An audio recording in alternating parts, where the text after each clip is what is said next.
La vie devant soi sur Europe 1. Isabelle Quenin. Chaque jour, on termine l'émission avec elle pour une petite touche de développement personnel. Voici l'antidote signé Anne Cazobon. Namasté. Alors, il m'est arrivé un truc marrant vendredi soir.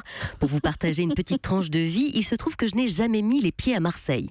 Ne me regardez pas comme ça. Tout ceci n'est qu'une vague histoire de TER loupé, de diagonale de l'impossible, de mon nom de famille qui sent plutôt la garbure que la bouillabaisse. Bref, je n'ai jamais vu la bonne mer. Oh, comment tu parles à ma soeur? Non, la mer, la bonne mer. Depuis quelques jours, donc, je réfléchis à me planifier une petite escapade dans la cité phocéenne.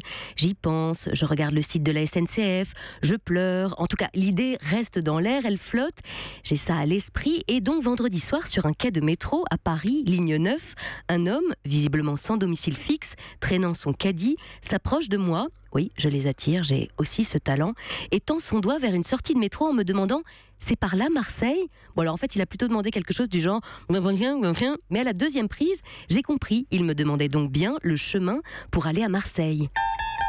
Là, je dois dire que j'ai cherché la caméra, un metteur en scène en plan qui crierait « Coupez, on la refait, moins stressé !» avant de réaliser que je venais de vivre une magnifique synchronicité.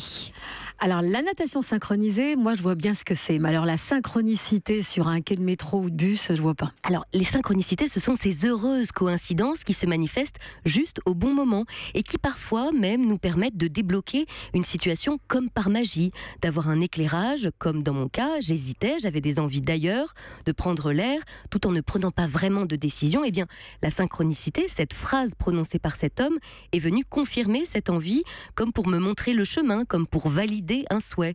Mais la synchronicité peut aussi se loger dans la rencontre sur un chemin totalement pris par hasard de la personne qui va faire avancer votre projet, ou d'un nom qui se répète sur les panneaux, là devant vous, toute la journée.